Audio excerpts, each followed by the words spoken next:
నమస్తే welcome to our channel నేను సౌజన్య YS Sharmila APPCC చీఫ్గా బాధ్యతలు చేపట్టిన వెంటనే కూడా వాళ్ళ అన్నయ్య మీద మాటల తూటాలను పేల్చడం స్టార్ట్ చేసింది. దానికి కౌంటర్గా ఆయన లేటెస్ట్గా అంటే కొన్ని గంటల తర్వాత రియాక్ట్ అవ్వడం జరిగింది. సో స్టార్ క్యాంపైనర్లు పక్క రాష్ట్రాల నుంచి వచ్చారు చంద్రబాబుకు సంబంధించి ఆయన కామెంట్స్ చేశారు. ఈ కామెంట్స్ని ఏ విధంగా చూడాలి ఏంటి ఈ అంశానికి సంబంధించి మనతో మాట్లాడడానికి వారి విశ్లేషణను మనతో పంచుకోవడానికి ఈరోజు మనతో పాటు ఉన్నారు సీనియర్ పొలిటికల్ అనలిస్ట్ రాజేష్ అప్పసన్ గారు ఉన్నారు. వారితో మాట్లాడదాం. నమస్తే అండి. అన్నా చెల్లెళ్ళు ఆంధ్రప్రదేశ్లో ఒకప్పుడు కోల్డ్ వార్ జరిగేది, ఇప్పుడు డైరెక్ట్ వార్ జరుగుతుందేమో అనిపిస్తుంది. షర్మిల ఏపీపీసీసీ చీఫ్గా బాధ్యతలు చేపట్టిన కొద్ది గంటల్లోనే అన్నయ్య మీద డైరెక్ట్గా కౌంటర్ వేశారు కమ్యూనిటీకి సంబంధించి. ఆ బేసిస్లో అప్పుడు కమ్యూనిటీకి సంబంధించి మణిపూర్లో జరిగితే ఎందుకు మాట్లాడలేదు, ఎందుకు స్పందించలేదు అనేసి. సో దానికి కౌంటర్గా ఇమీడియట్గా రియాక్ట్ అవ్వకపోయినా, అంటే వేరే వాళ్ళు రియాక్ట్ అయ్యారు ఇమీడియట్గా, అయితే కొన్ని గంటల విరామం తీసుకుని నిదానంగా ఆయన స్టార్ క్యాంపైనర్లు వచ్చారు అని చెప్పేసి అని కామెంట్ చేశారు. అది కూడా చంద్రబాబుకు సంబంధించి అన్నట్టు జగన్. అంటే ఇప్పుడు ఇది డైరెక్ట్ వారు అనుకోవచ్చు అన్న చెల్లెళ్ళ మధ్యన. అసలు ఈ కామెంట్స్ని ఏ విధంగా చూడాలి అంటారు వీళ్ళిద్దరి మధ్యలో?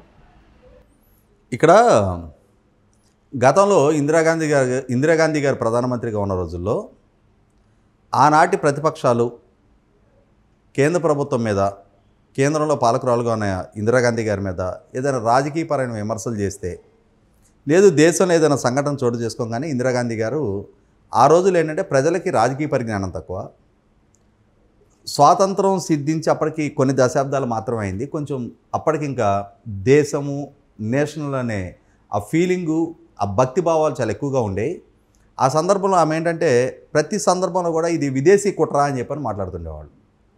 అంటే ఆ రోజుల్లో కమ్యూనిస్టులు రష్యా కమ్యూనిస్టు పార్టీ నేతృత్వంలో పనిచేస్తుంటారు అని చెప్పని, ఈ రష్యాలో ఉన్న కమ్యూనిస్ట్ పార్టీకి అనుసంధానంగానే భారతదేశంలో కమ్యూనిస్టులు కూడా పనిచేస్తారు, చైనాలో ఉన్న పార్టీకి అనుగుణంగానే ఇక్కడ సిపిఎం పార్టీ కూడా పనిచేస్తుంది, ఆ భావజాలాలతో పనిచేస్తాయి అనే ఉద్దేశంతో ఆ రోజు కాంగ్రెస్ పార్టీకి ప్రధాన ప్రత్యర్థులుగా కమ్యూనిస్టులు ఉండేవాళ్ళు.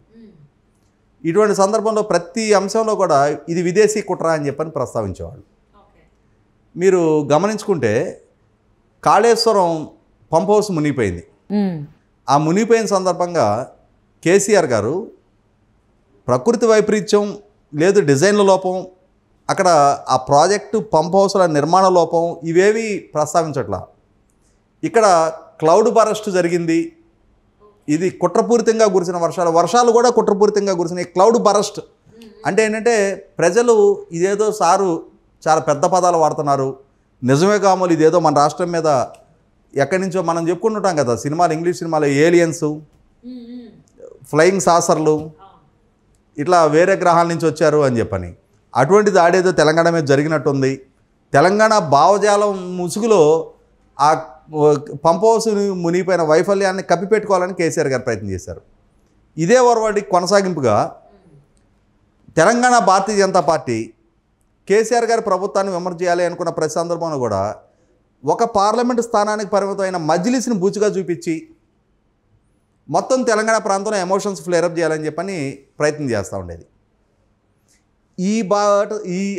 ఈ పార్టీల బాటలోనే ఈ నాయకుల వరవడనే కొనసాగిస్తే జగన్మోహన్ రెడ్డి గారు కూడా ఇప్పుడు తన మీద తన సొంత సోదరి షర్మిల గారు కాంగ్రెస్ పార్టీ ప్రదేశ్ కాంగ్రెస్ కమిటీ అధ్యక్షురాలుగా ఎక్కుపెట్టిన విమర్శలకి సమాధానం చెప్పలేక చంద్రబాబు నాయుడు గారు అని చెప్పని అంటే ఏంటి, చంద్రబాబు నాయుడు గారి మనిషిగా షర్మిల ప్రస్తావిస్తుంది అని చెప్పని తనకి రాజకీయ ప్రత్యర్థిగా ఉన్న చంద్రబాబు నాయుడు గారిని బూచిగా చూపించి షర్మిల గారు ప్రస్తావించిన అంశాలను డైల్యూట్ చేసే ప్రయత్నం చేస్తున్నారు.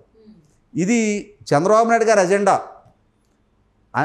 అంటే చంద్రబాబు నాయుడు గారి ముసుగులో షర్మిల గారు ప్రస్తావిస్తున్నారు అని చెప్పని తప్ప షర్మిల గారు ప్రస్తావిస్తున్న అంశాల ఇంటెన్సిటీకి ఆయన అంటే ఆ ఇంటెన్సిటీని గుర్తించడానికి కానీ వాటికి జవాబు ఇవ్వడానికి కానీ ఆయన సిద్ధంగా లేరు. ఆమె కొన్ని జెన్యూన్ ఇష్యూస్ రైజ్ చేశారు.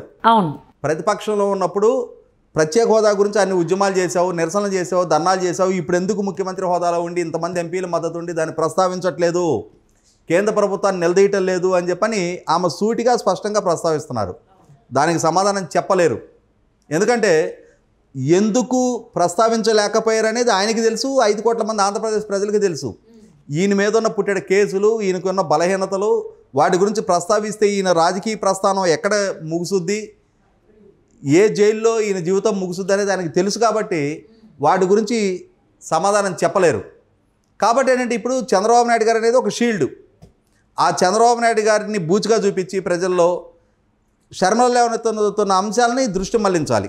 అసలు ఏ రకంగా చంద్రబాబు నాయుడు గారికి ఏపీ పిసిసి చీఫ్ షర్మిల గారికి సంబంధం ఏంటి? అసలు ఇద్దరు ఒక పార్టీ కాదు, ఇద్దరు వేరు వేరు పార్టీలు. ఒకటి నేషనల్ పార్టీ, ఇంకొకటి లోకల్ పార్టీ.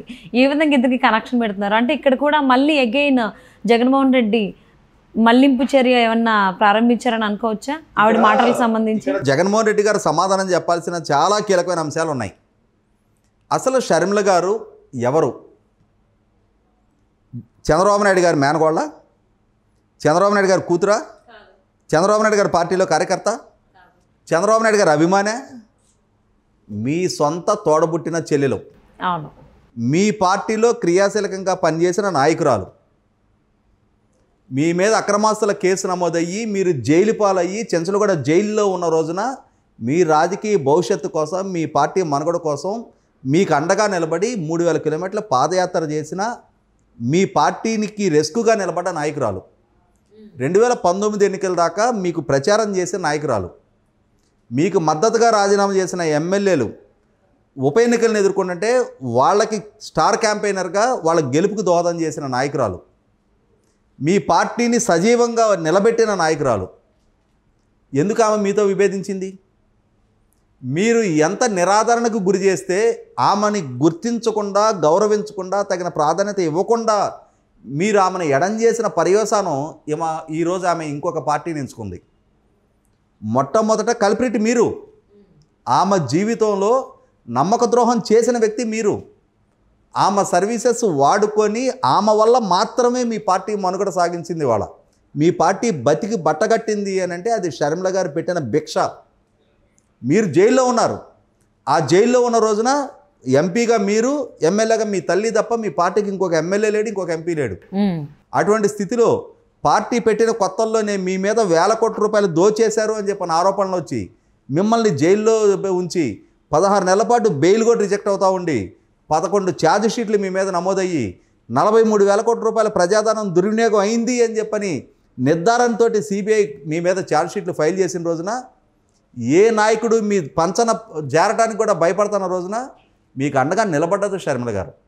ఇవాళ ఆమె ఎందుకు దూరం జరిగింది? మొట్టమొదటి దానికి సమాధానం చెప్పండి. లోపం మీలో ఉంది, వాడుకొని వదిలేసే నైజం మీలో ఉంది.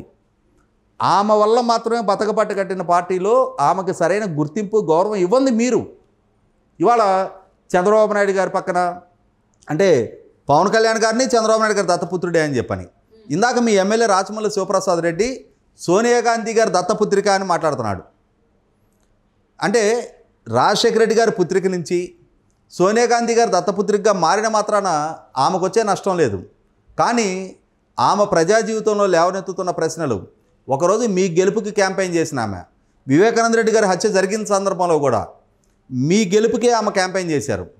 కానీ సిబిఐకి ఇచ్చిన వాంగ్మూలంలో తేడతలం చేసిన అంశాలకి ఈరోజు దాకా మీ పార్టీ నుంచి సరైన వివరణ రాలా.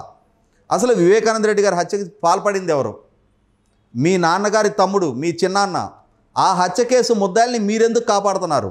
ఈ అంశాల ప్రాతిపదికగానే ఇవాళ మీ కుటుంబానికి సంబంధించిన ఆడపిల్లలు ఇరువురు కూడా, అటు షర్మిల గారు, రెండో వారు వివేకానంద రెడ్డి గారి కుమార్తె డాక్టర్ సునీత గారు మీతో విభేదించి ఇవాళ వాళ్ళు మీ నుంచి దూరం జరిగారు. ఇవాళ పార్టీలో సరైన గుర్తింపు, గౌరవం ఇవ్వని పర్యవసానం ఈరోజు మీతో విభేదించి మీ చెల్లెలు దూరంగా జరిగింది. మీ తల్లి గౌరవ పార్టీ అధ్యక్షురాలుగా ఉన్నామె రాజీనామా చేసి దూరం జరిగారు. మీకు కుటుంబ సంబంధాల పట్ల విలువ లేదు, మానవ సంబంధాల పట్ల విలువ లేదు, సామాజిక సంబంధాల పట్ల విలువ లేదు. ఇవాళ మీరు చంద్రబాబు నాయుడు గారిని ఇంకొకరిని బూజుగా చూపించిన మాత్రాన ప్రజల్లో మీ విశ్వసనీయత పెరగదు, షర్మిల గారి విశ్వసనీయత తగ్గదు.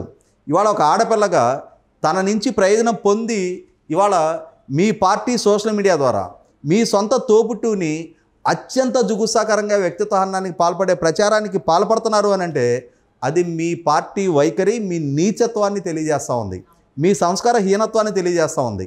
సో షర్మిల గారు ఇంతకు ముందు కూడా అడిగినంటే పీసీసీ అధ్యక్షురాలుగా అవ్వకముందు కూడా చాలా ప్రశ్నలు సంధించడం జరిగింది జగన్మోహన్ రెడ్డి గారికి సంబంధించి. అప్పుడు స్పందించలేదు, ఇప్పుడు కూడా స్పందించకుండా మళ్ళీ డైవర్షన్ ఏంటంటే మిగిలిన వాళ్ళకి సంబంధించి ఎలాగైతే అంటే ప్రతిపక్షంలో ఉన్నటువంటి చంద్రబాబు గారికి సంబంధించి ఏమన్నా టాపిక్ తీసుకొస్తే అడిగిన దానికి కాకుండా వేరే దాని గురించి ఎలా అయితే మాట్లాడతారో సేమ్ చెల్లి విషయంలో కూడా అదే ఫార్ములాని ఫాలో అవుతున్నట్టుగానే అర్థమైపోతుంది. సో అసలు సంబంధం లేకుండా రిలేషన్ కలుపుతున్నారు, అడిగిన దానికి సమాధానం చెప్పకుండా. సో ఏదైనా కానీ ఆయన చేయాలనుకున్నది, ఆయన చెప్పాలనుకున్నది జగన్మోహన్ రెడ్డి చేస్తారని చెప్పేసి తేడతెల్లం అయిపోయిందండి. ఇంకా రాబోయే రోజుల్లో వీళ్ళిద్దరి మధ్య వార్ ఏ విధంగా ఉండబోతుంది ఏంటని వేచి చూద్దాం. Thank you so much for spending your valuable time with us, Rajesh గారు.